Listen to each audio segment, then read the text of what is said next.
Hello and welcome to MC in Focus, a student-produced newscast. I'm Misa Brown. And I'm Alan Ramsey. And here is your weekly news.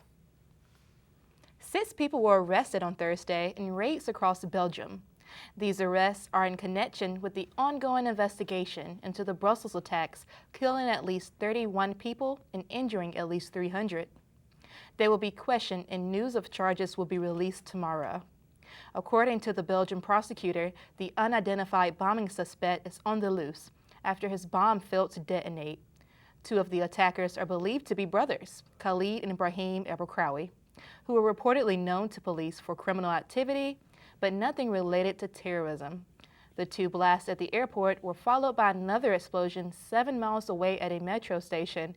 Khalid's body was found at the scene of the metro bombing. Of the 31 people killed, 8 were Americans. And just after 4 p.m. that day, ISIS claimed responsibility. In a raid, the police found the will of one of the brothers, which said he didn't want to end up in prison like Paris attacker Salah Abdeslam, the first indication that his arrest helped trigger these attacks. The metro is stepping up security in light of the Brussels attacks. This comes a week after the metro was shut down for emergency safety inspections. Last year, there was an 8% rise in crimes occurring on the metro, and new measures aim to stop that. These measures include adding officers to patrols, stepping up security during the day, and prioritizing security. Metro says that officers on limited duty can be assigned to surveillance to look for any suspicious behavior. The metro is also stepping up canine sweeps as a precaution. Last year alone, there were 100 more serious crimes reported by the metro than the year before. With security issues on the rise, Metro will be preparing for any future emergencies. President Obama visits Cuba, a historic moment since it has been 90 years that a U.S. president has visited the tropical island. The 2 leaders began with statements about the dramatic improvement in relations. President Obama and Cuban President Raul Castro sparred over the human rights, the Guantanamo prison, their views of their own countries and the world. We will have more information as this story develops. On March 16th, President Barack Obama nominated Merrick Garland, the Chief Judge of the United States Court of Appeals for the District of Columbia, to fill the Supreme Court seat vacated by the death of Antonin Scalia. Controversy struck just 10 days after Scalia's death, with 11 Republican members of the Senate Judiciary Committee and Senate Majority Leader Mitch McConnell stating their decision to withhold consent for any nominee made by Obama. Usually, a candidate like Garland would have to appeal to the conservatives in the U.S. Senate, but they stay away from rejecting any nominee made by a Democratic president in his lame duck term. On March 22nd, Supreme Court deadlocked for the first time since Scalia's passing. The Montgomery County Council has put a hold on the construction of artificial turf fields in the county. Mark Elrich, a council member, debated on Monday afternoon about the possibility of turf fields containing lead. A turf industry representative admitted the use of lead in their products. This hold includes an $11 million budget that will be used for a different type of construction. Mark Elrich emphasized the safety of students by saying, "I don't think there is anybody that debates whether lead should be in contact with children." There are currently 6 high schools in Montgomery County that feature artificial turf.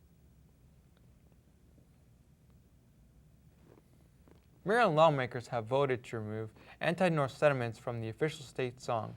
Lyrics like Northern Scum in reference to Abraham Lincoln as despot or tyrant have been scrubbed. Maryland, My Maryland was written in 1861 by James Randall, a Southern supporter who wrote it after the death of his friend at the hand of the Union. The lyrics removed from the song will be replaced by lines from an 1894 poem that describes the state's beauty. Randall's original poem will still receive credit as being Maryland's original historic song. Akila Johnson, a sophomore at Eastern Senior High School in Northeast D.C., wins the National 2016 Google for Doodle contest. This year's contest theme was What Makes Me, Me. Akila's doodle includes symbols of Black heritage, the D.C. flag, and signs representing the Black Lives Matter movement. She called it My Afrocentric Life. Besides seeing her work on Google's homepage, Akilah would get a $30,000 college scholarship, and her high school would get $50,000 for an educational grant. It is the first time that the District of Columbia is included in the contest. Stay tuned to MC in Focus as we take a quick student-produced commercial.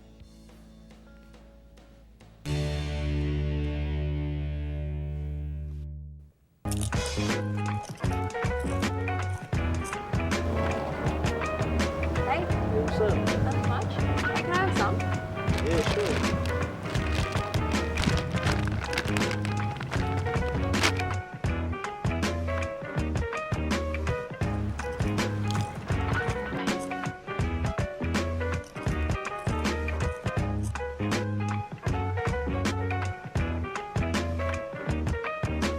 Doritos, they're just that good. It is cool to be you, no matter your religion, your color, your race, your age.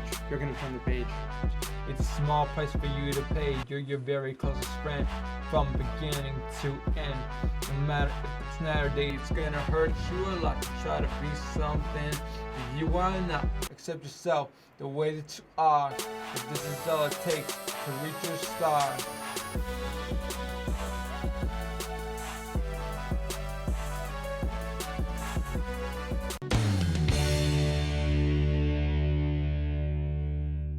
DC police are investigating the stabbing of 2 teen males. The stabbing allegedly took place in an Orange Line train on Monday afternoon at the Potomac Avenue station.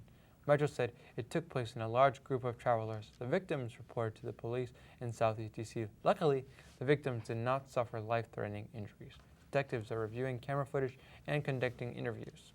Following several assaults in the area, a neighborhood initiative program started on Monday. DC police have also deployed a police cruiser to patrol the area during high traffic hours. It's officially spring, and in the DMV, that means cherry blossoms. The iconic pink flowers have already started to bloom and are predicted to meet peak this weekend, just in time for the National Cherry Blossom Festival, kicking off Saturday. The events celebrating spring and the iconic Japanese trees run until April 16th. Most of which will feature diverse and creative programs that are free and take place all over the nation's capital. You better hurry because these blossoms are only expected to last 10 days after they peak. The spring aroma is in the air and days are getting brighter and warmer. Let's hope it stays this way. Here's Cesar Martinez with your weekend weather. Hello, this is Cesar Martinez with this weekend's weather. On Friday, the highest will be 70, but don't worry about the lowest because it probably won't get cold until late at night. It will be mostly cloudy with a few showers in the morning.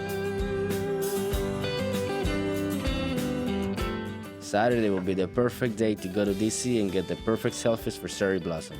Because it will be sunny with the highest in the 60s, but if you're planning on sleeping in, don't worry about the lowest. But if you are, the lowest will be in the lower 40s in the morning. Sunday, it'll be still in the 60s with no rain. We will get more rain on Monday. But that's it for weather. Stay tuned for more MC in Focus.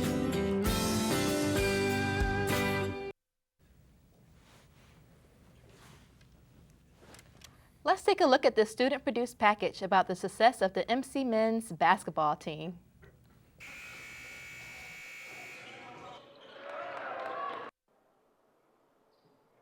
Passion, dedication, good chemistry, and even better academics.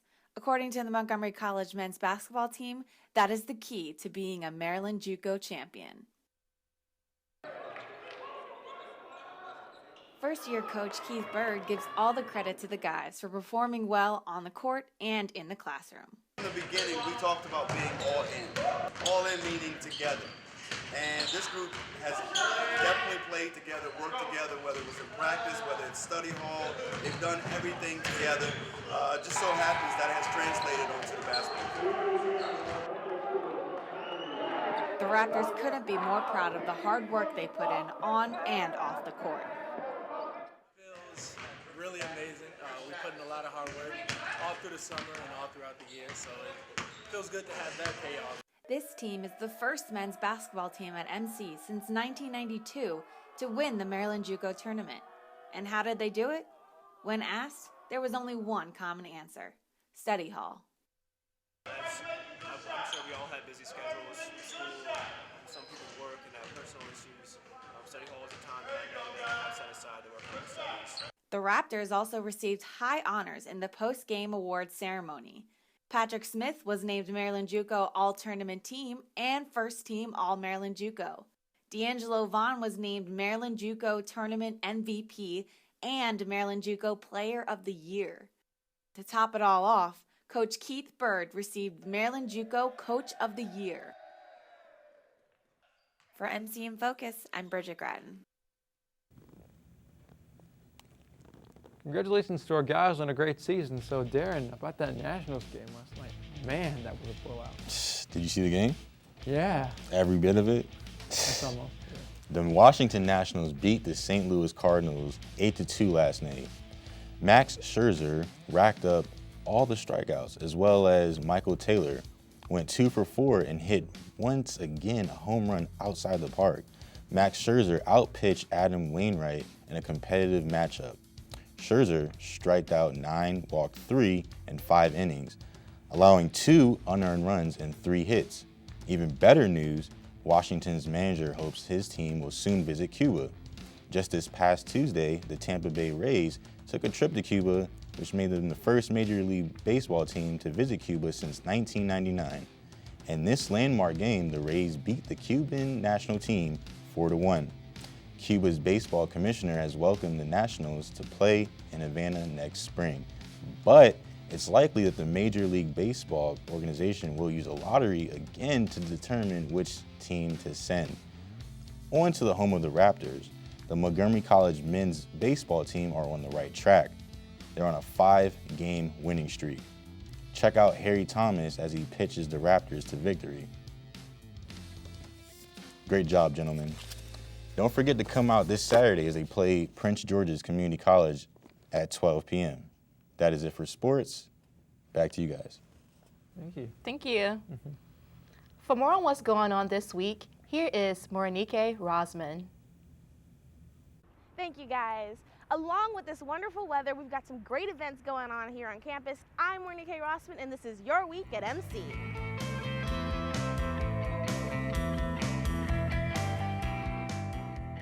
The Hillman Entrepreneurs Program has started accepting applications. MC Raptors Softball versus Finger Lakes Community College. MC Raptors Baseball versus Prince George's Community College. Weekly Academic Research Workshop. Just what the doctor ordered, dissecting academic research articles. Spring Jazz Concert featuring Ward Harris and the Big Beat. Translating Solidarity, a workshop on witness poetry translation. MC Raptors Softball versus Harford Community College. Las Mayores, 3 generations of Latin American women write and paint for social justice. MC Raptors Softball versus North Virginia Community College. And that's all we have for this week. I'm Morinike Rosman, and this is your week at MC. Back to you guys.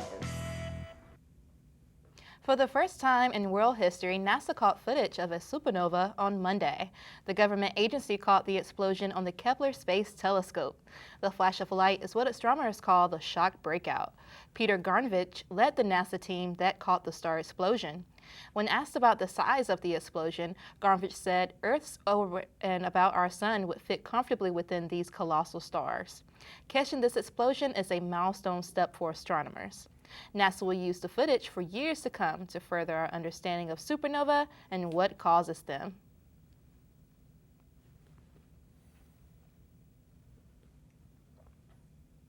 And that is all the time we have for today. I'm Jamisa Brown. And I'm Alan Ramsey. And I'm Darren Rollins. Thank Get you out- for watching.